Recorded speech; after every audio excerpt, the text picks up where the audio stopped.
Hi all, this is Junaid here, faculty for അക്കൗണ്ടിങ്. അതായത് നമ്മളിവിടെ CMA ഇന്റർമീഡിയറ്റിന്റെ ഒരു പേപ്പറിന് ഓരോ പേപ്പറിനെ കുറിച്ച് ഒരു ഐഡിയ കൊടുക്കുക എന്നുള്ള ഒരു ഉദ്ദേശത്തിലാണ് ഈ ബ്രിഡ്ജ് കോഴ്സ് നമ്മൾ തരുന്നത്. അതിൽ paper 10 corporate accounting and auditing എന്ന് പറഞ്ഞ പേപ്പറിന്റെ കോർപ്പറേറ്റ് അക്കൗണ്ടിംഗ് എന്ന് പറഞ്ഞ പോർഷന്റെ ഒരു ഐഡിയ നിങ്ങൾക്ക് തരാൻ വേണ്ടിയാണ് ഈ സെഷൻ. അപ്പൊ ഇതില് CMA ഇന്റർമീഡിയറ്റിൽ നമുക്ക് മൊത്തം 8 പേപ്പറാണ്, 2 ഗ്രൂപ്പായിട്ടാണ് അല്ലെ.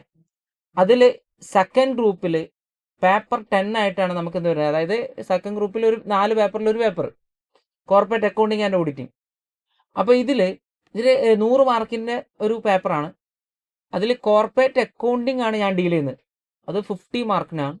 50 മാർക്സിന് എന്ത് വരുന്നുണ്ട്, ഓഡിറ്റിംഗ് വരുന്നുണ്ട്. അത് വേറെ ഫാക്കൾട്ടി ആയിരിക്കും ഡീൽ ചെയ്യുക. അപ്പോൾ ഇതിൽ ഞാൻ നിങ്ങൾക്ക് കോർപ്പറേറ്റ് അക്കൗണ്ടിംഗ് എന്ന് പറഞ്ഞ പേപ്പറിനെ കുറിച്ച് ഒരു ഐഡിയ മാത്രമേ തരുന്നുള്ളൂ. ഓഡിറ്റിങ്ങിനെ കുറിച്ച് ഞാൻ ഇതിൽ സംസാരിക്കുന്നില്ല. അപ്പോൾ ഇതിൽ നമുക്ക് വളരെ നല്ല രീതിയിൽ സ്കോർ ചെയ്യാൻ പറ്റുന്ന ഒരു പേപ്പറാണ് കോർപ്പറേറ്റ് അക്കൗണ്ടിങ് ആൻഡ് ഓഡിറ്റിംഗ്. വളരെ കുറച്ച് ചാപ്റ്റേഴ്സേ ഉള്ളൂ, വോളിയം കുറവാണ് കമ്പാരിറ്റീവ്ലി. മറ്റുള്ള പേപ്പേഴ്സ് ആയിട്ട് കമ്പയർ ചെയ്യുമ്പോൾ ഭയങ്കര വോളിയം കുറവാണ് ഇതിൽ. അപ്പോൾ ഇതിൽ കോർപ്പറേറ്റ് അക്കൗണ്ടിങ്ങിൽ നമുക്ക് ആകെ ഈ പറഞ്ഞ 5 ചാപ്റ്ററേ ഉള്ളൂ. നമുക്ക് 5 ചാപ്റ്റർ. അതിൽ ഫസ്റ്റ് ചാപ്റ്റർ മാത്രമാണ് കുറച്ചധികം വോളിയം ഉള്ളത്, ബാക്കിയൊക്കെ വോളിയം കുറവാണ്. അപ്പോൾ നമ്മൾ മെനക്കെട്ടാൽ നല്ല രീതിയിൽ സ്കോർ ചെയ്യാൻ പറ്റും. എഫേർട്ട് എടുക്കണം. എക്സാമിന്റെ ലാസ്റ്റ് മൊമെന്റിൽ എന്തൊക്കെയോ കുത്തി മറിഞ്ഞ് പോയി എഴുതി കിട്ടിയില്ല, അതൊന്നും നമ്മളെ കുറ്റം പറഞ്ഞിട്ട് ഒരു കാര്യമില്ല മക്കളെ. നിങ്ങൾ പഠിക്കാന്ന് പറയുമ്പോൾ ഇതൊരു പ്രൊഫഷണൽ കോഴ്സാണ്. നിങ്ങൾ ഇത് ഒരു അക്കാഡമിക് ഡിഗ്രി പോലെ കാണാതിരിക്കുക, ഒരു BCom BA പോലെ കാണാതിരിക്കുക. ഇതൊരു പ്രൊഫഷണൽ ഡിഗ്രിയാണ്. അപ്പോൾ അതിൻ്റെ ആയിട്ടുള്ള സീരിയസ്നെസ് കാണിക്കാം. അപ്പം നിങ്ങൾ ക്ലാസ് തുടങ്ങി, നിങ്ങൾ ഏതാണ് CMA ഇപ്പം ഇന്റർമീഡിയറ്റിന് ക്ലാസ് തുടങ്ങി, ഡേ 1 മുതൽ നിങ്ങൾ ക്ലാസ് മിസ്സാക്കാതെ ക്ലാസ്സിൽ വരണം. ഒരു ടാസ്ക് നിങ്ങൾക്കുള്ളത്. ഇതൊക്കെയാണ് നിങ്ങളെ ഭാഗത്ത് നിന്ന് ശ്രദ്ധിക്കേണ്ടത്. ഡെയിലി പഠിക്കും വേണം. രണ്ടാമത്തെ ടാസ്ക്, ഡെയിലി പഠിക്കണം. ഒരു ദിവസം പഠിച്ച് പിന്നെ കുറച്ച് ദിവസം പഠിച്ചില്ല, അപ്പം നിങ്ങൾക്ക് തോന്നുന്ന ദിവസം പഠിക്കണം, അങ്ങനെയൊക്കെ ആകുമ്പോൾ നടക്കൂല. ഡെയിലി പഠിക്കണം. ഒരു ഫിക്സഡ് ടൈം നിങ്ങൾ ഡെയിലി പഠിക്കണം. നിങ്ങളൊരു ടൈം ഫിക്സ് ചെയ്തിട്ട് ഡെയിലി ആ ടൈമിൽ ഇരിക്കുക. വേറെ ഡിസ്ട്രാക്ഷൻസിലേക്കൊന്നും പോവാതിരിക്കുക. ഡെയിലി പഠിക്കും വേണം. ഇത് കറക്റ്റ് ഇന്റർവെല്ലിൽ റിവേഴ്സ് ചെയ്യും വേണം. എന്ന് പറഞ്ഞു കഴിഞ്ഞാൽ പ്രോപ്പർ ആയിട്ടുള്ള റിവിഷൻ നടക്കണം. പഠിച്ച് മാത്രം പോരുത്. ചാപ്റ്റർ 1 പഠിച്ചു, ചാപ്റ്റർ 2ലേക്ക് പോയി, 3ലേക്ക് പോയി, ചാപ്റ്റർ 1 പിന്നെ തിരിഞ്ഞു നോക്കിയില്ല. നിങ്ങൾ ചാപ്റ്റർ 3ലേക്ക് എത്തുമ്പോൾ 1 മറന്നിട്ടുണ്ടാവും. ഒബ്വിയസ്ലി അത് മറക്കും. അപ്പോൾ ഈ ചാപ്റ്റർ 1 പഠിച്ചാലും ഈ ചാപ്റ്റർ 1 പഠിച്ചു കഴിഞ്ഞാൽ അതിൻ്റെ ഒരു ഷോർട്ട് നോട്ട് നിങ്ങളുടെ കയ്യിൽ ഉണ്ടാവണം. വളരെ ക്വിക്കായിട്ട് റിവേഴ്സ് ചെയ്യാൻ പറ്റുന്നൊരു ഷോർട്ട് നോട്ട് നിങ്ങളുടെ കയ്യിൽ ഉണ്ടാവണം. ആ ഷോർട്ട് നോട്ട് നിങ്ങൾ ഇടയ്ക്കിടയ്ക്ക് നോക്കിക്കൊണ്ടിരിക്കണം. ചാപ്റ്റർ നമ്പർ 1 പഠിച്ചു, ഒരു ഷോർട്ട് നോട്ട് ക്രിയേറ്റ് ചെയ്തു, ആ ഷോർട്ട് നോട്ട് ഇടയ്ക്കിടയ്ക്ക് റിവേഴ്സ് ചെയ്ത് പോവുക. ഇത് മൈൻഡിൽ നിന്ന് പോകരുത്. അപ്പോൾ അത് എവിടെ തന്നെ ഉണ്ടെന്നുള്ള ചെക്ക് ചെയ്യാനാണ് ഈ ഷോർട്ട് നോട്ട് ഇടയ്ക്കിടയ്ക്ക് നോക്കുന്നത്. അപ്പോൾ ചാപ്റ്റർ നമ്പർ 1 നമ്മൾ എന്തൊക്കെ പഠിച്ചു, ഷെയറിന് എന്തൊക്കെ പഠിച്ചു, അങ്ങനത്തെ കാര്യങ്ങളൊക്കെ ഓർത്ത് വെക്കാൻ, ഇവിടെ ഇടയ്ക്കിടയ്ക്ക് റിവേഴ്സ് ചെയ്യാൻ. അപ്പോൾ ഇവിടെ ഞാൻ പറയില്ലേ, സ്കോറിംഗ് ആണ് കമ്പാരിറ്റീവ്ലി മറ്റുള്ള പേപ്പറായിട്ടൊക്കെ കമ്പയർ ചെയ്യുമ്പോൾ കമ്പാരിറ്റീവ്ലി സ്കോറിംഗ് ആയിട്ടുള്ള പേപ്പറാണിത്. ഇവിടെ നല്ല രീതിയിൽ നിങ്ങൾക്ക് സ്കോർ ചെയ്യാൻ പറ്റും. വലിയ ടാസ്ക് ഒന്നുമില്ല. പക്ഷെ ഡെയിലി ഞാൻ പറയില്ല, ഡെയിലി പഠിച്ച് കുറേ പ്രോബ്ലം പ്രാക്ടീസ് ചെയ്യുക എന്നുള്ളതാണ്. പ്രോബ്ലം പ്രാക്ടീസ് ചെയ്തിട്ട് നമ്മൾ പെട്ടെന്ന് ചെയ്യാൻ പറ്റുന്ന രീതിയിലേക്ക് നമ്മൾ മാറ്റിയെടുക്കാം. അപ്പോൾ ഇതിൽ കോർപ്പറേറ്റ് അക്കൗണ്ടിങ് വരുമ്പോൾ നിങ്ങൾക്ക് ഒന്നാമത് ഒരു ബുദ്ധിമുട്ട് ഫീൽ ചെയ്യാത്ത ഒരു കാരണം എന്ന് പറഞ്ഞാൽ, നിങ്ങൾ ഫസ്റ്റ് ഗ്രൂപ്പിലെ ഫിനാൻഷ്യൽ അക്കൗണ്ടിങ് പഠിച്ചിട്ടാണ് കോർപ്പറേറ്റ് അക്കൗണ്ടിങ്ങിലേക്ക് വരുന്നത്. അപ്പോൾ ഫിനാൻഷ്യൽ അക്കൗണ്ടിങ്ങിന്റെ ബേസിങ് കുറച്ച് ചാപ്റ്റേഴ്സ് ഒക്കെ ഉണ്ട്. അപ്പോൾ ഫിനാൻഷ്യൽ അക്കൗണ്ടിങ് എന്ന് പറഞ്ഞ പേപ്പർ നമ്മൾ കംപ്ലീറ്റ് ചെയ്താൽ തന്നെ അക്കൗണ്ടിങ്ങിൽ നിങ്ങൾക്ക് നല്ല ഗ്രിപ്പ് കിട്ടും. റെഡി അല്ലേ? അപ്പോൾ അക്കൗണ്ടിങ് അറിയുന്ന ഒരാളായി നിങ്ങൾ, അക്കൗണ്ടിങ് സ്റ്റുഡൻ്റ് ആയി, പിന്നെ നിങ്ങൾ ഏത് സ്ട്രീമിൽ നിന്ന് വന്നാലും പിന്നെ നിങ്ങൾക്ക് കോർപ്പറേറ്റ് അക്കൗണ്ടിങ് പഠിക്കലൊരു ടാസ്ക് അല്ല. ഫിനാൻഷ്യൽ അക്കൗണ്ടിങ് പഠിച്ച ഒരു ഐഡിയ ഉള്ള ആൾക്ക് കോർപ്പറേറ്റ് അക്കൗണ്ടിങ് പഠിക്കാൻ അങ്ങനെ ഒരു ബുദ്ധിമുട്ടും ഫീൽ ചെയ്യില്ല. ഓക്കെ. അപ്പോൾ നമ്മൾ ഇതിൽ നമുക്ക് ഞാൻ പറഞ്ഞില്ല 5 ചാപ്റ്റർ ആണുള്ളത്. അതിൽ ഫസ്റ്റ് ചാപ്റ്റർ എന്ന് പറഞ്ഞു കഴിഞ്ഞാൽ accounting for share and debenture. ഇതിൽ നമ്മൾ ഷെയറിൻ്റെയും ഡിബഞ്ചറിൻ്റെയും ഇഷ്യൂ ആണ് പഠിക്കുന്നത്. ഇപ്പോൾ ഷെയറിൻ്റെ ഇഷ്യൂ എന്ന് പറയുമ്പോൾ ഇതിൽ ഡിഫറെൻറ്റ് ടൈപ്പ് ഇഷ്യൂ പഠിക്കുന്നുണ്ട്. ഒന്ന് ഇനീഷ്യൽ പബ്ലിക് ഓഫർ പഠിക്കുന്നുണ്ട്, പിന്നെ ഫോളോയിങ് പബ്ലിക് ഓഫർ പഠിക്കുന്നുണ്ട്, പിന്നെ ബോണസ് ഷെയർ പഠിക്കുന്നുണ്ട്, റൈറ്റ് ഷെയർ പഠിക്കുന്നുണ്ട്. ഇതൊക്കെ ഡിഫറെൻറ്റ് ടൈപ്പ് ഇഷ്യൂ ആണ്. ഷെയർ ഇഷ്യൂ ചെയ്യുന്നതിൻ്റെ ഡിഫറെൻറ്റ് ടൈപ്പാണ്. പിന്നെ അതേപോലെ സ്വെറ്റ് ഇക്വിറ്റി ഷെയർ പഠിക്കുന്നുണ്ട്, എംപ്ലോയി സ്റ്റോക്ക് ഓപ്ഷൻ പഠിക്കുന്നുണ്ട്, അതേപോലെ എംപ്ലോയി സ്റ്റോക്ക് പർച്ചേസ് പ്ലാനും ഉണ്ട്. പിന്നെ അതേപോലെ ഏതാണ് right share, employee stock option plan issue. നമുക്ക് ഇത്രയൊക്കെ ഇഷ്യൂ പഠിക്കാനുള്ളൂ. ഓക്കെ. പിന്നെ ഇതിൻ്റെ റിഡംഷൻ, ഷെയറിൻ്റെ റിഡംഷൻ പഠിക്കാനുണ്ട്. റിഡംഷൻ എന്ന് പറഞ്ഞു കഴിഞ്ഞാൽ പ്രിഫറൻസ് ഷെയറിൻ്റെ റിഡംഷനും അതേപോലെ ഇക്വിറ്റി ഷെയറിൻ്റെ ബൈബാക്കും. റെഡി. ഇത് കൂടാതെ നമുക്ക് ഷെയറിൽ പഠിക്കാനുള്ളത് അണ്ടർ റൈറ്റിംഗ് ഓഫ് ഷെയർസ്. ഇത്രയാണ് നമുക്ക് ഫസ്റ്റ് ചാപ്റ്ററിൽ പഠിക്കാനുള്ളത്. ഇത് പ്യൂർലി ജേണൽ എൻട്രീസ് ആണ്. ഒരു ജേണൽ എൻട്രി ഉണ്ടാക്കുന്ന ഏതൊരാൾക്കും ഈസി ആയിട്ട് ചെയ്യാൻ പറ്റുന്ന കാര്യങ്ങളേ ഉള്ളൂ ഫസ്റ്റ് ചാപ്റ്ററിൽ. ഇതിൽ ഏറ്റവും വോളിയം ഉള്ളത് ഫസ്റ്റ് ചാപ്റ്റർ ആണ്. നമ്മളെ ഈ കോർപ്പറേറ്റ് അക്കൗണ്ടിംഗ് എന്ന് പറഞ്ഞ പേപ്പറിൽ ഏറ്റവും കൂടുതൽ വോളിയം ഉള്ളത് ഫസ്റ്റ് ചാപ്റ്റർ ആണ്. ചാപ്റ്റർ 1 അല്ലെങ്കിൽ മൊഡ്യൂൾ 1. മൊഡ്യൂൾ 1 ആണ് നിങ്ങളെ ബുക്കിൽ യൂസ് ചെയ്യുന്ന ടൈം. ചാപ്റ്റർ നല്ല മൊഡ്യൂൾ ആണ്. അപ്പോൾ മൊഡ്യൂൾ 1 ആണ് കൂടുതൽ വോളിയം ഉള്ളത്, കൂടുതൽ ഏരിയ ഉള്ളത്. ബാക്കിയൊക്കെ പെട്ടെന്ന് തീരും. ഇത് തീരാൻ നമുക്കൊരു 5-8 ദിവസം എടുക്കും. പിന്നെ ഇത് തീർന്ന 2-3 ദിവസം കൊണ്ട് ഫിനാൻഷ്യൽ സ്റ്റേറ്റ്മെന്റ് ഓഫ് രണ്ടാമത്തെ ചാപ്റ്റർ തീരും. അതുപോലെ 2 ദിവസം കൊണ്ട് മൂന്നാമത്തെ ചാപ്റ്റർ തീരും. ഒരു 3 ദിവസം കൊണ്ട് നാലാമത്തെ ചാപ്റ്റർ തീരും. ഒരു 2-3 ദിവസം കൊണ്ട് അഞ്ചാമത്തെ ചാപ്റ്റർ തീരും. അത്രേ ഉള്ളൂ. നമുക്ക് മൊത്തം ഒരു 8-9 ദിവസം ഫസ്റ്റ് ചാപ്റ്റർ വേണം. പിന്നെ അതേ 8-9 ദിവസം ഉണ്ടെങ്കിൽ ബാക്കി മൊത്തം ചാപ്റ്ററും തീർക്കാം. ഒരു 10 ദിവസത്തിനുള്ളിൽ മൊത്തം ചാപ്റ്റർ തീരും. ഓക്കെ. അപ്പൊ ഇതിൽ ഷെയർ എന്ന് പറഞ്ഞാൽ ഷെയറിന്റെ ഇഷ്യൂ എന്ന് പറഞ്ഞാൽ നിങ്ങൾ അങ്ങനെ വലിയ സംഭവമായിട്ടൊന്നും കാണണ്ട. അപ്പൊ നമ്മൾ ഒരു കമ്പനി അവരെ ഓൺ ഫണ്ട് റൈസ് ചെയ്യില്ല, അല്ലെങ്കിൽ കമ്പനി ഇപ്പോൾ ഞാനൊരു ബിസിനസ് തുടങ്ങാണ്. എൻ്റെ ബിസിനസ്സിലേക്ക് ഞാൻ തന്നെ പൈസ ഇൻവെസ്റ്റ് ചെയ്യുന്നതിനാണ് എന്ത് പറയുന്നത്, ക്യാപിറ്റൽ എന്ന് പറയുന്നത്. നിങ്ങൾക്ക് ഇപ്പോൾ ജസ്റ്റ് ഒരു ഇപ്പോൾ കാറ്റൊക്കെ തുടങ്ങി നിങ്ങൾക്കൊരു അക്കൗണ്ട്സിൻ്റെ ഒരു ബേസ് കിട്ടിയെന്ന് വിചാരിക്കുന്നു. അതുകൊണ്ടാണ് ഞാനിങ്ങനെ പറയുന്നത്. അപ്പോൾ എൻ്റെ ബിസിനസ്സിലേക്ക് ഞാൻ പൈസ കൊണ്ടുവന്നു. അപ്പോൾ ബിസിനസ്സിൽ ക്യാഷ് എന്ന് പറഞ്ഞാൽ അസറ്റ് കൂടും അല്ലേ. അപ്പോൾ ഓണർ തന്നാൽ ഓണറിനോടുള്ള ലാബിലിറ്റി കൂടും. അപ്പോൾ ഏത് അക്കൗണ്ട് വരും? ക്യാപിറ്റൽ അക്കൗണ്ട് വരും. ഇതാണ് ചാനൽ എൻട്രി. ക്യാപിറ്റൽ ഉണ്ടാകുന്ന ചാനൽ എൻട്രി. ക്യാഷ് അക്കൗണ്ട് വിറ്റ് ക്യാപിറ്റൽ. ഇതല്ലേ നിങ്ങൾ പഠിച്ചത്. കമ്പനി ആണെങ്കിൽ ഈ ക്യാഷ് അക്കൗണ്ട് ഡെബിറ്റിന് പകരം നമ്മൾ ബാങ്ക് യൂസ് ചെയ്യും. ക്യാഷിന് പകരം എന്ത് യൂസ് ചെയ്യും? ബാങ്ക് യൂസ് ചെയ്യും. Bank account. ക്യാപിറ്റലിന് പകരം എന്താവും? ഷെയർ ക്യാപിറ്റൽ ആവും. അത്ര വ്യത്യാസമുള്ളൂ, വേറെ വ്യത്യാസമൊന്നുമില്ല. അപ്പോൾ ഇത് ഇഷ്യൂ ചെയ്യുമ്പോൾ ഇതാണ്. അപ്പോൾ ഷെയർ ഇഷ്യൂ എന്ന് പറയുന്നത് എന്താ അവർ ഉദ്ദേശിക്കുന്നത് പറഞ്ഞാൽ, ഇപ്പോൾ കമ്പനി തുടങ്ങാൻ വേണ്ടി കുറച്ച് ആൾക്കാർ എമൗണ്ട് കോൺട്രിബ്യൂട്ട് ചെയ്യില്ലേ, അവരാണെങ്കിൽ നമ്മൾ ഷെയർ ഹോൾഡേഴ്സ് എന്ന് പറയുന്നത്. അപ്പോൾ അവർ പൈസ തരുമ്പോൾ പൈസ വാങ്ങും, അവർക്കൊരു എവിഡൻസ് ആയിട്ട് ഷെയർ സർട്ടിഫിക്കറ്റ് കൊടുക്കും. അപ്പോൾ ചാനൽ എൻട്രി അതുകൊണ്ടാണ് ഷെയർ ഇഷ്യൂ എന്നുള്ള ടൈം യൂസ് ചെയ്യുന്നത്. അപ്പോൾ ബാങ്ക് അക്കൗണ്ട് വിറ്റ് ഷെയർ ക്യാപിറ്റൽ എന്നാണ് ചാനൽ എൻട്രി വരിക. അപ്പോൾ ഇത് തിരിച്ചു കൊടുക്കുമ്പോൾ എന്തായിരിക്കും channel entry? Opposite entry. Ready. അത് തന്നെ നമ്മൾ 2 എൻട്രി ആയിട്ട് എഴുതും. ചിലപ്പോൾ ഒരു എൻട്രി ഡ്യൂ എൻട്രി ഇടും, ഒരു എൻട്രി പേയ്മെന്റ് എൻട്രി ഇടും. അങ്ങനെ ചെയ്യാറുണ്ട്. റെഡി അല്ലേ. അപ്പോൾ ബേസിക് ആയിട്ടുള്ള ജേണൽ എൻട്രീസ് ആണ് നമുക്ക് ഫസ്റ്റ് ചാപ്റ്ററിൽ മെയിൻലി പഠിക്കാനുള്ള ജേണൽ എൻട്രീസ് ആണ്. ചാപ്റ്റർ നമ്പർ 1 ഡിഫറെൻറ്റ് ടൈപ്പ് ഇഷ്യൂവിൻ്റെ ചാനൽ എൻട്രി. ഇനീഷ്യൽ പബ്ലിക് ഓഫറായിട്ട് ഷെയർ ഇഷ്യൂ ചെയ്യുമ്പോൾ, ഈ ഇനീഷ്യൽ പബ്ലിക് ഓഫറായിട്ട് ഷെയർ ഇഷ്യൂ ചെയ്യുമ്പോൾ തന്നെ ഇതിൽ പല സിറ്റുവേഷൻ പഠിക്കും. അതായത് പാർലൽ ഇഷ്യൂ ആണെങ്കിൽ എങ്ങനെ, പ്രീമിയത്തിൽ ഇഷ്യൂ ആണെങ്കിൽ എന്താ ചാനൽ എൻട്രിയിൽ മാറ്റം, ഡിസ്കൗണ്ടിൽ നോർമലി പറ്റൂല, അതിൽ എക്സെപ്ഷൻസ് ഉണ്ട്. ഇൻ കേസ് അങ്ങനെ ഡിസ്കൗണ്ടിൽ ഇഷ്യൂ ചെയ്യുകയാണെങ്കിൽ എന്താ എൻട്രി. റെഡി. അങ്ങനെ കുറച്ച് കാര്യങ്ങൾ ഇതിൽ പഠിക്കും. പിന്നെ അതന്നെ ഈ ഷെയർ ഇപ്പം ഇനീഷ്യൽ പബ്ലിക് ഓഫർ അല്ല, നമ്മൾ ബോണസ് ഷെയർ ആയിട്ടാണ് ഷെയർ ഇഷ്യൂ ചെയ്യുന്നതെങ്കിൽ അതിൻ്റെ ചാനൽ എൻട്രിയിൽ എന്താ മാറ്റം വരുത്തേണ്ടത്. ഇനി റൈറ്റ് ഷെയർ ആയിട്ടാണ് ഷെയർ ഇഷ്യൂ ചെയ്യുന്നതെങ്കിൽ എന്താണ് മാറ്റം വരുത്തേണ്ടത്. അപ്പോൾ ബേസിക് എൻട്രി പഠിക്കും. പിന്നെ നമ്മൾ അതിങ്ങനെ ഇതിലെന്താണ് ഈ റൈറ്റ് ഷെയർ ആണെങ്കിൽ എന്താ മാറ്റം, അങ്ങനെ ശ്രദ്ധിച്ചു പോയാൽ മതി, വേറെ ഒന്നുമില്ല. ഒരു സ്ട്രക്ചർ ആദ്യം നമ്മളിതൊരു സ്ട്രക്ചർ ആക്കും. എന്നിട്ട് നമ്മൾ ഇതിൽ ഈ ഡിഫറെൻറ്റ് ഇഷ്യൂ ആകുമ്പോൾ എന്താണ് എൻട്രിയിൽ മാറ്റം വരുത്തുന്നത് ഇങ്ങനെ പറഞ്ഞു പോകും. റെഡി. വലിയ ബുദ്ധിമുട്ടുള്ള സാധനമൊന്നുമല്ല, അങ്ങനെ വലിയ പ്രശ്നങ്ങളുള്ളതൊന്നുമല്ല. അതുപോലെ bonus share, right share, sweat equity share ഒക്കെ നമ്മൾ ക്ലാസ്സിൽ ഒരു അരമണിക്കൂർ 1 മണിക്കൂർ കൊണ്ട് പറഞ്ഞു തീരും. ഇത്രയും ചെറിയ ടോപ്പിക്കാണ്. എംപ്ലോയി സ്റ്റോക്ക് ഓപ്ഷൻ അതേപോലെ 2-3 മണിക്കൂർ. ഓക്കെ, അത്രയൊക്കെ ഉള്ളൂ. അപ്പോൾ ഇത് ചെറിയ ചെറിയ ടേമുകളാണ്. പക്ഷേ ഇത് നമ്മൾ എല്ലാം ഒരു ചാപ്റ്ററിലാണ് വരുന്നത്. അതിൽ എപ്പോഴും എക്സാമിന് റിപ്പീറ്റ് ചെയ്ത് വരുന്ന ഒരു സാധനമാണ് ഈ പറഞ്ഞ അണ്ടർ റൈറ്റിംഗ് എന്ന് പറഞ്ഞാൽ നമ്മൾ ഷെയർ ഇഷ്യൂ ചെയ്യുന്ന സമയത്ത് പബ്ലിക് മിനിമം ഒരു 90% വാങ്ങണമെന്നൊരു കണ്ടീഷൻ ഉണ്ട് സെബിൻ്റെ. അപ്പോൾ അത് അച്ചീവ് ചെയ്തിട്ടില്ല നമുക്ക് ഷെയർ ഇഷ്യൂ ചെയ്യാൻ പറ്റില്ല. അപ്പോൾ ആ റിസ്ക് ഒഴിവാക്കാൻ വേണ്ടി നമ്മൾ ഷെയർ ഇപ്പോൾ നമ്മൾ 1 ലക്ഷം ഷെയർ പബ്ലിക്കിന് ഓഫർ ചെയ്യുമ്പോൾ 90,000 ഷെയർ പബ്ലിക് വാങ്ങണം. റെഡി. ഈ 90,000 ഷെയർ പബ്ലിക് വാങ്ങിയിട്ടില്ലെങ്കിൽ നമുക്ക് ഷെയർ ഇഷ്യൂ ചെയ്യാൻ പറ്റില്ല. അപ്പോൾ നമ്മൾ ഒരു ഷെയർ ഇഷ്യൂ എന്ന് പറഞ്ഞു കഴിഞ്ഞാൽ ഒരു ഈസി ടാസ്ക് അല്ല, ഒരുപാട് നല്ല പണിയുള്ള പരിപാടിയാണ്. അപ്പോൾ അങ്ങനെ ഷെയർ ഇഷ്യൂ ചെയ്യുന്ന സമയത്ത് ഇങ്ങനെ ഒരു റിസ്ക് ഒഴിവാക്കാൻ വേണ്ടി നമ്മൾ അണ്ടർ റൈറ്റ് ചെയ്ത് കഴിഞ്ഞാൽ ഇനി ഇൻ കേസ് പബ്ലിക് വാങ്ങിയില്ലെങ്കിൽ ആ ഷെയർ ആര് വാങ്ങിക്കോളും? Under writers വാങ്ങിക്കോളും. ഇതൊക്കെ ഡീറ്റെയിൽ ആയിട്ട് നമ്മൾ പിന്നെ പഠിക്കും. ഞാനൊരു ബേസിക് ആയിട്ടുള്ള കാര്യങ്ങൾ മാത്രമേ ഇങ്ങനെ പറയുന്നുള്ളൂ, ഒരു ഐഡിയ തരാമെന്നുള്ള ഉദ്ദേശത്തിൽ. പിന്നെ ഈ ഫസ്റ്റ് ചാപ്റ്ററിൽ തന്നെ ഷെയറിൻ്റെ എന്ത് പഠിക്കുന്നുണ്ട് നമ്മൾ, ഈ ഷെയറിൻ്റെ ഇഷ്യൂ പഠിക്കുന്ന പോലെ തന്നെ ഡിബെഞ്ചറിൻ്റെയും. ഷെയർ പോലത്തെ വേറൊരു ഇൻസ്ട്രുമെൻ്റ് ആണ് ഡിബെഞ്ചർ. തൽക്കാലം അത്രയും മനസ്സിലാക്കി വെക്കുക. ഫണ്ട് റൈസ് ചെയ്യാനുള്ള ഒരു ഇൻസ്ട്രുമെൻറ്റ്. റെഡി. നിങ്ങൾക്ക് ഞാൻ പൈസ തന്നിട്ട് നിങ്ങളുടെ അടുത്ത് ഞാൻ പൈസ വാങ്ങി ഷെയർ സർട്ടിഫിക്കറ്റ് ആണ് നിങ്ങൾക്ക് തന്നെങ്കിൽ ഷെയർ ഇഷ്യൂ ചെയ്യുന്നതെന്ന് പറയും. നിങ്ങളുടെ അടുത്ത് പൈസ വാങ്ങി ഡിബെഞ്ചർ സർട്ടിഫിക്കറ്റ് ആണ് നിങ്ങൾക്ക് തരുന്നതെങ്കിൽ ഡിബെഞ്ചർ ഇഷ്യൂ ചെയ്തെന്ന് പറയും. അത്രേ ഉള്ളൂ, വേറെ വ്യത്യാസങ്ങളൊന്നുമില്ല. അപ്പോൾ ഷെയറിൻ്റെ ജേണൽ എൻട്രി നമ്മൾ പഠിച്ചു. ബാങ്ക് അക്കൗണ്ട് വിറ്റു, ഷെയർ ഇഷ്യൂ ചെയ്യുമ്പോൾ ബാങ്ക് അക്കൗണ്ട് വിറ്റു, ഡിബഞ്ചർ ഷെയർ ക്യാപിറ്റൽ എന്ന് പറയും. ഡിബഞ്ചർ ആണെങ്കിൽ ഷെയർ ക്യാപിറ്റൽ മാറ്റി ഡിബഞ്ചർ എന്ന് ഇത് അത്രേ ഉള്ളൂ, വേറെ വ്യത്യാസമൊന്നുമില്ല. ക്ലിയർ ആണോ? ഇനി ശ്രദ്ധിക്കുക. അപ്പോൾ ഫസ്റ്റ് ചാപ്റ്റർ ഇതാണ് മെയിൻലി, ഫുൾ ജേണൽ എൻട്രി ആണ് ഫസ്റ്റ് ചാപ്റ്ററിൽ പഠിക്കാനുള്ളത്. പിന്നെ അണ്ടർ റൈറ്റിങ്ങിൻ്റെ ഒരു സ്റ്റേറ്റ്മെൻറ്റും അതാണ് ഫസ്റ്റ് ചാപ്റ്റർ. ഇനി സെക്കൻഡ് ചാപ്റ്ററിലേക്ക് വരുമ്പോൾ preparation of financial statement of company.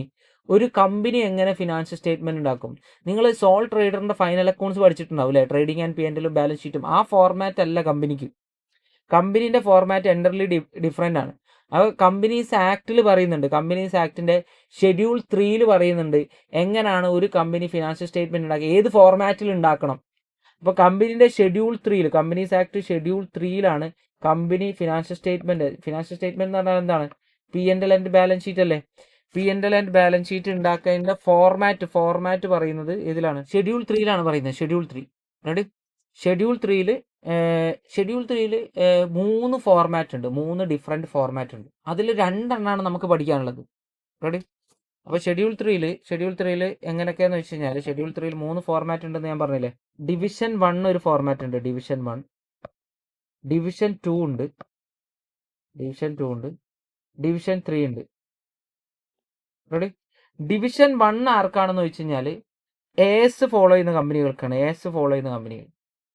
Division 2 ആർക്കാണെന്ന് വെച്ച് കഴിഞ്ഞാൽ ഇൻഡേഴ്സ് ഫോളോ ചെയ്യുന്ന കമ്പനികൾക്കാണ്, ഡിവിഷൻ 2.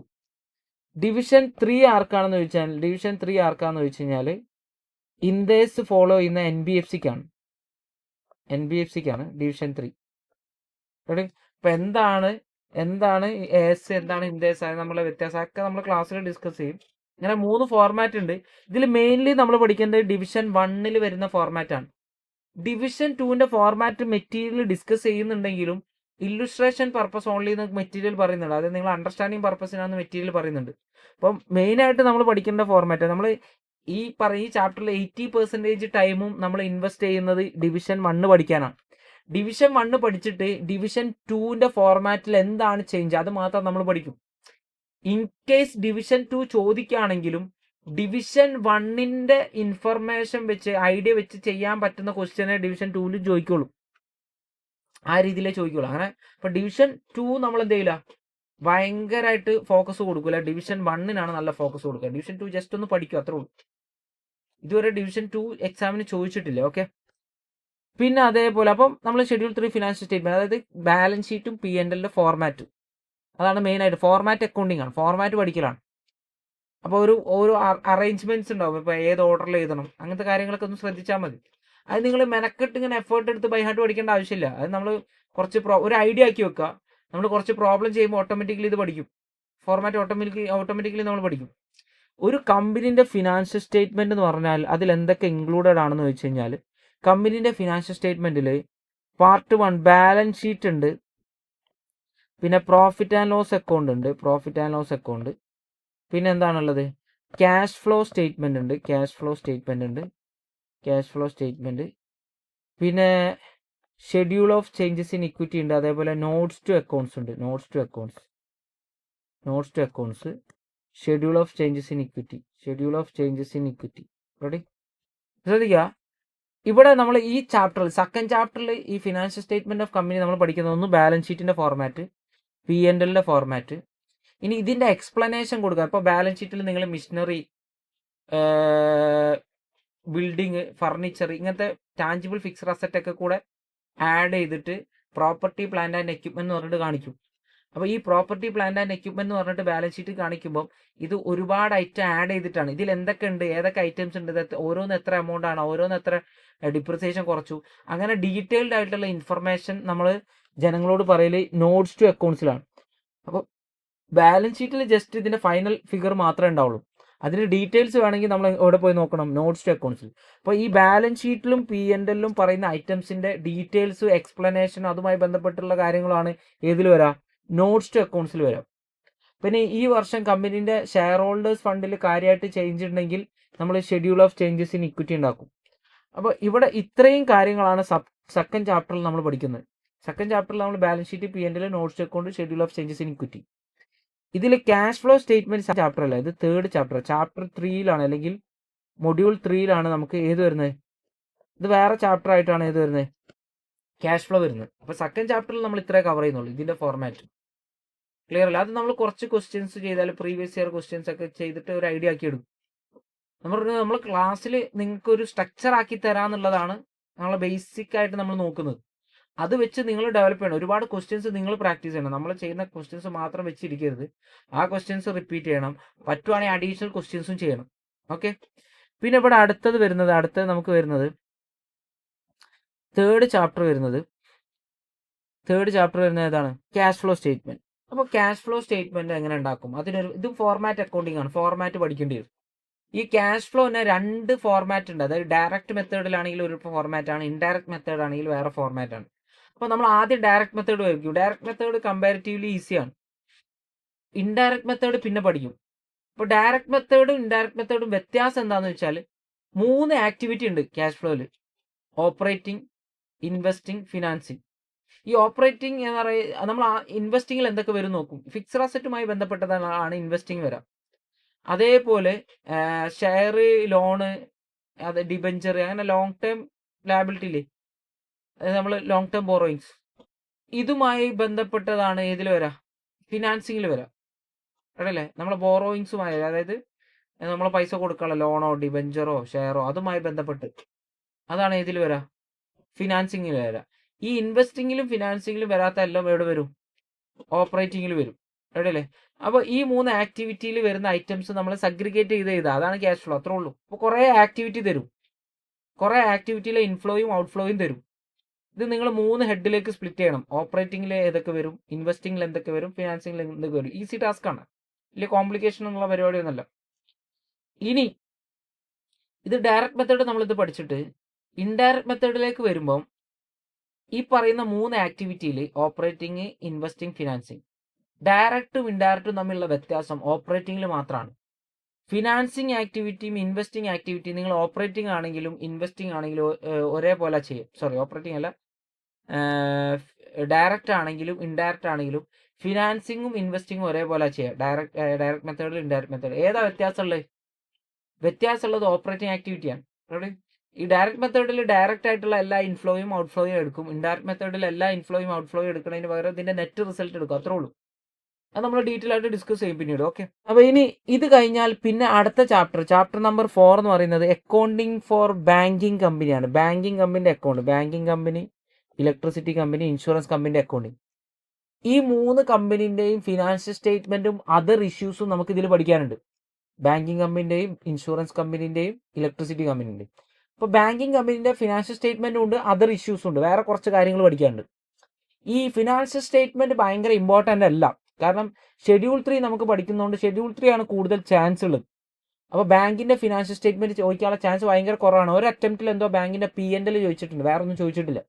അപ്പോൾ അതർ ഇഷ്യൂസിൽ കുറച്ച് കാര്യങ്ങൾ നമ്മൾ ഡിസ്കസ് ചെയ്യും. ഒന്ന് rebate on bill discount, bill for കളക്ഷന്, കണ്ടിജന്റ് ലാബിലിറ്റി, അതായത് acceptance, endorsement, guarantee and other obligation account, പിന്നെ അതേപോലെ bill for collection, asset and liability, പിന്നെ പ്രൊവിഷനിങ് റിക്വയർമെന്റ്, പിന്നെ അതേപോലെ ഇൻകം റെക്കഗ്നിഷൻ. ഇങ്ങനെ കുറച്ച് കാര്യങ്ങൾ പഠിക്കും നമ്മൾ ബാങ്കിങ് കമ്പനിയുടെ അതർ ഇഷ്യൂസിൽ. ഇതാണ് ബാങ്കിനെ സംബന്ധിച്ചിടത്തോളം ഇമ്പോർട്ടൻറ്റ്, 5 മാർക്കിന് വരാൻ ചാൻസ് ഉള്ള സാധനമാണ്. ഇതാണ് ബാങ്കിൽ നിന്ന് അധികം ചോദിച്ച് കാണാറുള്ളത്. അപ്പോൾ അത് ഭയങ്കര ഈസിയാണ്, ഭയങ്കര ഈസി ചാപ്റ്ററാണ് ഈ ബാങ്കിങ് കമ്പനി, ഇൻഷുറൻസ്, ഇലക്ട്രിസിറ്റി. അതേപോലെ ഇൻഷുറൻസ് കമ്പനി ലൈഫ് ഇൻഷുറൻസിൻ്റെയും നോൺ ലൈഫ് ഇൻഷുറൻസിൻ്റെയും കാര്യങ്ങൾ പഠിക്കാനുണ്ട്. ഇതിൻ്റെ ഫിനാൻഷ്യൽ സ്റ്റേറ്റ്മെൻറ്റും ഉണ്ട്. ഫിനാൻഷ്യൽ സ്റ്റേറ്റ്മെൻ്റ് ആണ് മെയിനായിട്ട് പ്രോബ്ലം ആയിട്ട് നമുക്ക് പഠിക്കാനുള്ളത്. പക്ഷേ ഇൻഷുറൻസ് കമ്പനിയിൽ നിന്ന് കഴിഞ്ഞ കുറച്ച് അറ്റംപ്റ്റ് നമ്മൾ എടുത്തു നോക്കുകയാണെങ്കിൽ കഴിഞ്ഞ കുറേ അറ്റംപ്റ്റ് ആയിട്ട് അവർ തിയറിയാണ് കൂടുതൽ, പ്രോബ്ലം വളരെ റയറായിട്ടേ ചോദിക്കുള്ളൂ. ഇനി പ്രോബ്ലം വരികയാണെങ്കിൽ തന്നെ ഇതിൻ്റെ ഫിനാൻഷ്യൽ സ്റ്റേറ്റ്മെൻ്റ് ഒന്നും മൊത്തം ചോദിക്കില്ല. മൊത്തം ചോദിക്കുകയാണെങ്കിൽ 20 മാർക്കിനൊക്കെ ചോദിക്കേണ്ടി വരും.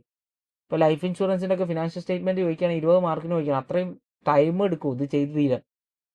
അപ്പോൾ അത്രയും വെയിറ്റേജ് ആ ചാപ്റ്ററിനില്ല. ഈ 3 ചാപ്റ്ററിനും കൂടെ നമുക്ക് 15 മാർക്കിന് മാക്സിമം വരുള്ളൂ, ഈ 3 ചാപ്റ്ററിനും കൂടെ. അപ്പോൾ എങ്ങനെ ഇൻഷുറൻസ് കമ്പനിയിൽ നിന്ന് മാത്രം 20 മാർക്കിന് ചോദിക്കുക? അപ്പോൾ അതുകൊണ്ട് ഇൻഷുറൻസ് കമ്പനീൻ്റെ ഫിനാൻഷ്യൽ സ്റ്റേറ്റ്മെന്റ് എന്ന് പറയുന്നത് എന്തൊക്കെയാണെന്ന് വെച്ച് കഴിഞ്ഞാൽ, ഇൻഷുറൻസ് കമ്പനിയുടെ ഫിനാൻഷ്യൽ സ്റ്റേറ്റ്മെന്റിൽ എന്തൊക്കെ വരും എന്ന് വെച്ച് കഴിഞ്ഞാൽ, ഒന്ന് റവന്യൂ അക്കൗണ്ട് വരും, റെഡി.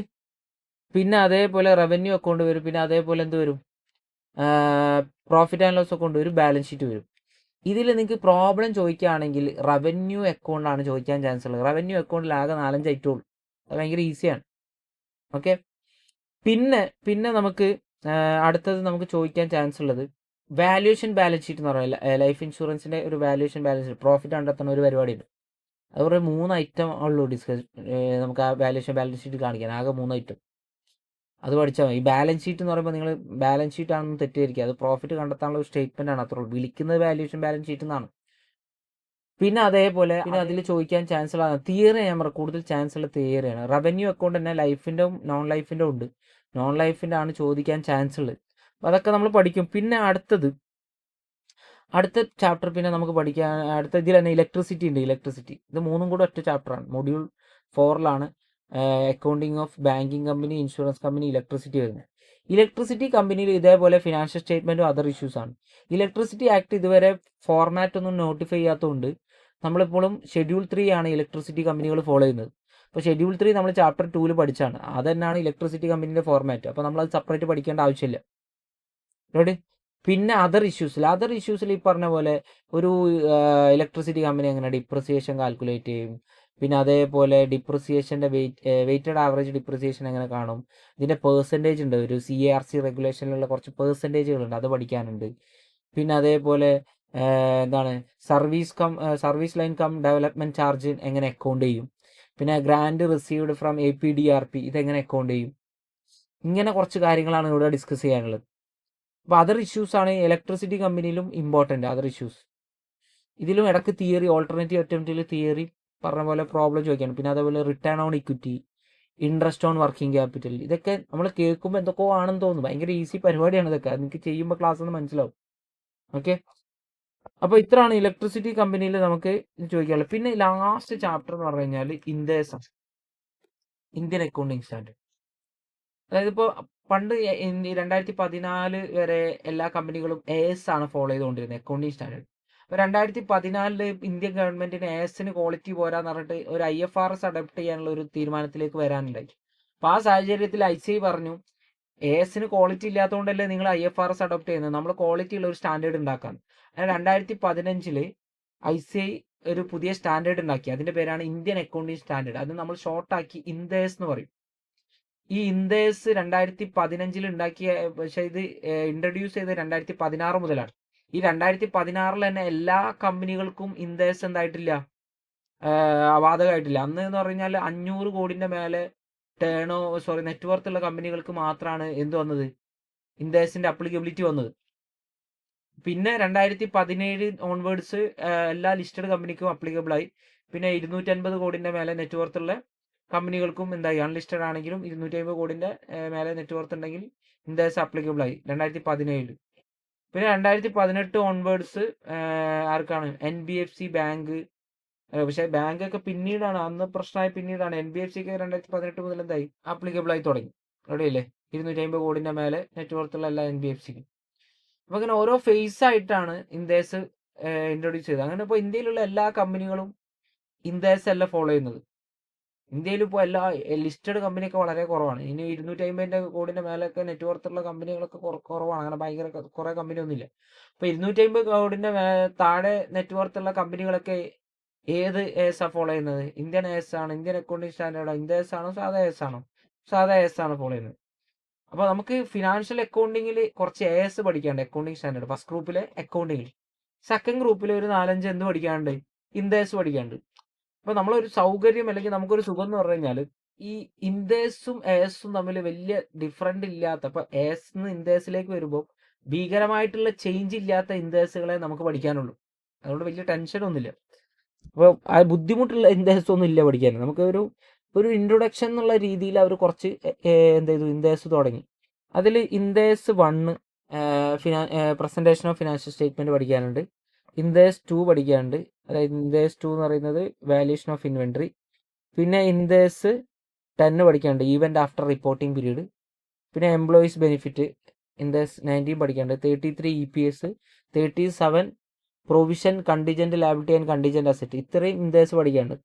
ഈ 37 അതേപോലെ 19 ചെറിയ പ്രോബ്ലംസ് ഉണ്ട്. മോസ്റ്റ്ലി തിയറിയാണ് ഇതിൽ ഡിസ്കസ് ചെയ്യാനുള്ളത്.